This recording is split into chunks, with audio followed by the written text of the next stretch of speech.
I know my videos aren't the best. Just trying to do more work than video editing and, you know, scripting and putting together fancy videos. I don't have a lot of time. I just need to do the work. So I just kind of put the camera out there and, you know, it is what it is. But, so I thought I'd clarify what's going on here a little bit better. There's a lot more rot than I expected, which I should have expected because that's just how these things go. And it's okay. I mean, I can fix it all. I'm not really worried about it. But what I really wanted to try to do, since I want this to last a long time and not bleed rusty, you know, stains from somewhere, I want to try to get up inside. That's another reason why I cut these pillars apart so much, so I can get up in there and sandblast all that. And I'm just kind of anal about it. I like everything clean and neat, and I don't like having leftover rust somewhere up underneath, because I think the back side is just as important as the front side. So I'm going around and, you know, I cleaned all the undercoating off underneath the floor pan. This whole torque box is completely shot. I have to cut that all apart. The bed floor is completely shot. That's got to come out. That cross member's gone. This one's not too bad. This one's not too bad. The wheel wells are intact pretty much. There's a couple of holes. The quarter panels are actually really solid. So there's just surface rust. But, you know, I don't know how I just can't just leave that. I have to clean it. I have to get it off. It just bothers me. And I don't want to try to just use like pour 15 or something on it, because some of these products fail, and over time they're going to start rusting back through. So the only real way to do it is sandblast it till every brown speck is gone, and then epoxy primer so that it's sealed for good. Even this floor pan looks pretty good, but then there's some holes, you know, down underneath here that have to be repaired and patched. So what I ended up doing was I usually use that finer grit sandblast media at Tractor Supply, which I don't mind it. It's okay. I've never tried a lot of other products like some people, but I usually use the fine grit. But what I'm finding is that it's not really cutting the heavy rust. You know, like areas like that, it just takes forever. So I'm going to try the 40 grit. It's a little more aggressive. The other thing I didn't really explain is I put up all this plastic in my shop because, you know, it's like 80, 90, 95 degrees out, and I can run my air conditioner and keep this nice and cool and dry in here. Normally I would do it outside, but then I'd have to bring it in and out every time I do it. And the weather's been crappy. It's raining half the time, so I can't leave it outside. So this way here, I don't really like doing it inside because the dust just gets around. You can't avoid it. But this will collect 90% of the media, and I can sweep it up, scoop it up, maybe reuse it. That's not why I don't care about the money. I mean, somebody quoted me $2,500 to dustless blast the whole body. So a couple $100 in media, so what? I'm still saving, you know, thousands. So this just lets me kind of collect it. Maybe I'll reuse it. If not, I'll just toss it. But it just keeps it from getting all over the place, because when you start sandblasting, it just goes everywhere. So it's working. You know, there's some bleed over, you know, in some areas, but I can sweep all that. I'm not too worried about it. So this is working out pretty good. So I'm going to try the heavier 80 grit media and see if that can get some of this heavy rust off, and then I'll go back to the finer stuff for the rest of the body. Now, even though I already stripped all these panels with the stripping disc, which, yeah, I'm all about the stripping discs, the round ones on the body grinder, because it's much lighter than that surface conditioning tool from Harbor Freight. That thing's really heavy, and you just end up working yourself to death when you can swing that body grinder around a lot easier. But there's just little rust dots everywhere. I mean, it's endless. Now I've done, you know, quite a few restorations, but this is like, this is pretty bad. So, you know, the rot doesn't, you know, these are going to be cut out and repatched.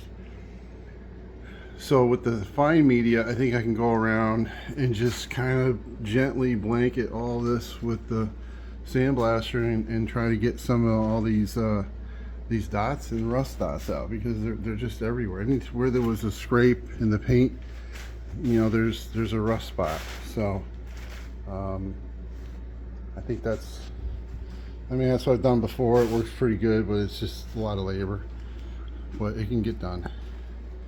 So I got the roof done, and that was the worst part of the whole truck, I think, is the roof as far as surface rust. There's a couple pinholes, but nothing like, I think there's a couple right here, but that can be fixed. So next I'm gonna try that 40 grit and see how it works on this heavy rust, because the 80 grit it's taking forever. So I'll give it a go. I guess it's a good thing my compressor is not that great, because the pressure goes down pretty much when you're sandblasting full time. So I think it's going to be okay. It's going to actually help with this roof, because even though I stripped the paint, there's a tons of surface rust. It's solid. It's just you know, there's some embedded deep areas. So the sandblaster seems to be doing an okay job. You know, there's a few spots that it's not picking up, but I can pull the rest of it out with navel jelly. Works pretty good. You know, and sandblaster works good for getting up in the nooks and crannies. This edge is completely gone. I got to redo the windshield flange, and then there's some rough spots like that. And then of course down in here, I don't know, there's some pinholes, there's some good size holes too, so that's going to need some repair work. But you know, kind of my cow job booth is working. It's keeping the sand from going everywhere, and at least I can sweep it up off the floor. So it's just going to be a nasty, dirty job, but it's got to be done. Pretty slow going with the sandblaster, but it's doing a pretty decent job. Looks like I gotta maybe hit that spot a little bit more, but it cleans up all those rusty pits pretty good. But it's really slow going. It's like literally drawing on it with like a magic marker every square inch. So, but it's worth it in the end, because once I get all that cleaned off, I can be pretty confident it's not ever going to come back, and 2 good coats of epoxy will seal it up. I think I might do that sooner than later, because the moisture in the summertime gets in there and starts to grow rust again. It'll eventually pop back through, so I want to get it while it's fresh. So just keep at it.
this is what it looks like to start with. And there's lots of rust way up in these corners and nooks and crannies. And the thing I'm worried about is later when it's all finished that it starts to, any moisture gets to it and then you get rust strips or stains dripping down. So it's going to be really difficult to clean up inside, up underneath that rail and seal it. So I've already started. This side's not too bad. I got still a lot of heavy rust under here, but they were stripped with the stripping wheel. And now I'm going back. I did the, a lot of that wall. I'm trying to do it while it's all on one side, and then I'll flip it and do the other side. So now I'm going back and sandblasting after I strip with the stripping wheel, because there's still lots of rust. It doesn't come off with the stripping wheel, but the sandblaster can get down in all the nooks and crannies and get all the brown spots out. But it's so slow and takes a lot of media, and you just kind of go back and forth between blasting and grinding just to give your body a break, on and off. But it takes a lot of time, so slow. But it's got to be done, because otherwise it's just going to come back through, and if it's all painted nice, it's just going to really be a big mess. So still have lots to do. This, I don't care. I'm going to cut all that out anyway, but I don't want to cut it out just yet because it's structural. I don't want it to collapse on itself. So just keep going. Well, it doesn't look that great, but that's after like stripping with a stripping disc and 2 bags of 80 grit coal dust from Tractor Supply, and it still looks terrible. There's rust that's just so deep, and the pits are so heavy that you can just hold it right on there for 5 minutes and it just doesn't come off. So I'm not sure what else to do about it. I can cut out a lot of it, but where it's rotted, like in the wheel well, this obviously will all be gone, and then I'll have to patch the quarter panel. But like areas like that, they're just heavy rust. I can just do the best I can.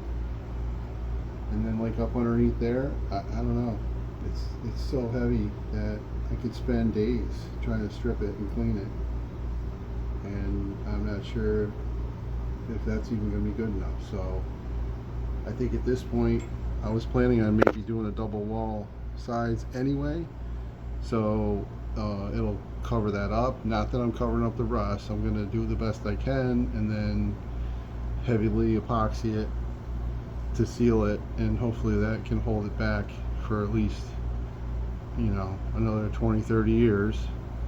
I think I'm definitely gonna weld up all the holes from the trim, because that's just another rust spot that's ready to form, and that's where they always seem to form on these old vehicles, is where there's holes for trim, vibration, and it wears away the coating of paint that might have been on it, and it just starts to rust again.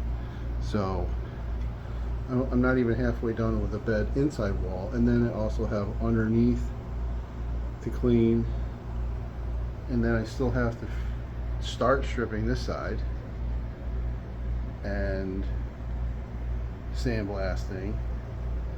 So it just takes forever, but it just has to be done. There's no way around it, because I'm already in it. I've already stripped the patina, and there's nothing I can do now to change that. So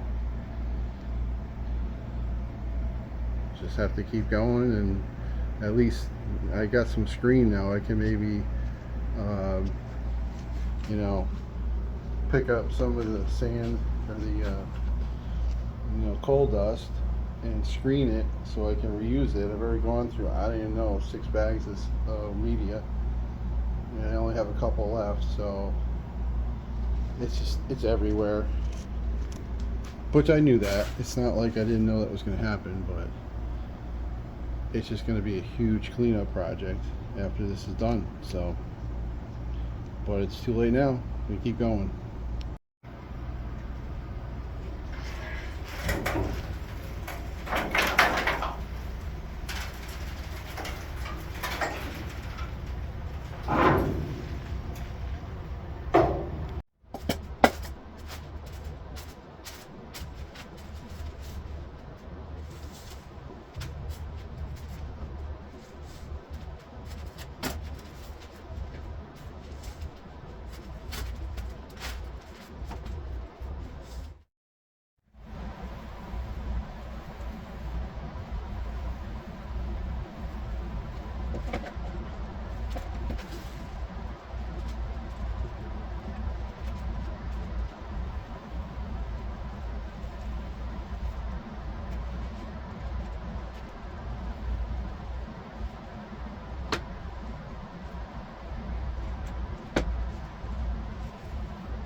So the body's pretty much sandblasted everywhere.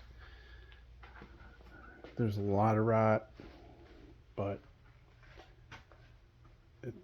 overall, structurally, I guess it's okay, but there's just lots of small areas. If there's any, like up there, it might be just the brown spots are just primer from the original green. There was no sense wasting sandblasting time and material just getting primer off. There's some undercoating that had green on it that I didn't scrape off, so I'll have to do that and then just kind of sand it. So there's probably shouldn't be any rust under where there's undercoat. So I don't really need to sandblast that. But, you know, there's just little holes everywhere that have to be repaired and fixed. So, and this was all stripped before, then I had to go back and I blasted all the inner sides of the bed.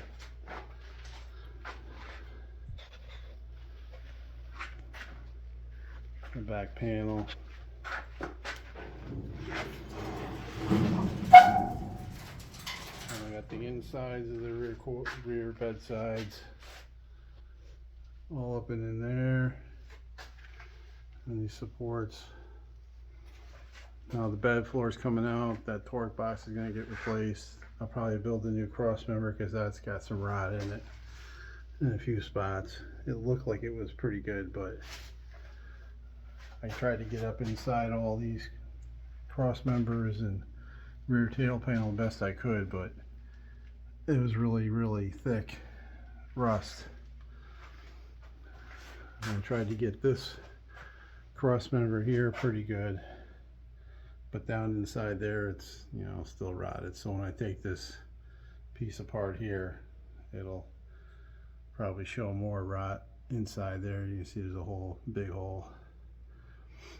But I did the floor underneath and on the top side somewhat, but I'm gonna probably make a new floor, so I didn't go crazy with it and spend a lot of time on it.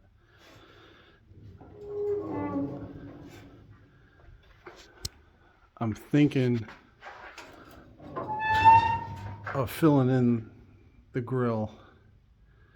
I mean, it's like when you start really looking in, you can see there's like pretty big pits all along it.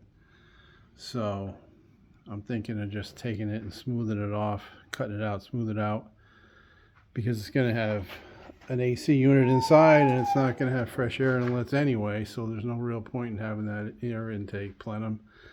And then if I left it, all that's going to drip down into these A-pillar sections down here. And I have plans for putting some electrical equipment and fuse box, things like that inside these pillars, so I don't want any water there anyway. So the best thing is probably just to seal this right off. And I think I showed before that this is pretty rotted up along the window frame, so that's going to need to be redone. But I don't know, it's been over probably 2 weeks of nights and weekends. You know, I can't even remember how many hours, or I didn't even keep track because I don't want to know. It just took a long time. But I mean, the goal was to just get it cleaned up to the point where I can epoxy primer the whole thing. And it doesn't even matter if it's going to get cut open again for repairs or whatever. That's just a localized repair. I mean, you see this piece is just, and then underneath you can't really see, but it's really rotted up there anyway. So that's where I'm at. I think I'm gonna finish up this video and call it good for now, and clean up the complete disaster area mess that's left behind. I mean, everything's got dust, and my lights are all covered in dust. It's dark, but it actually worked out, you know. I didn't have to worry about the weather and getting it wet and all that, so in that respect it kind of worked out okay. So I think that's it for now. Stay tuned.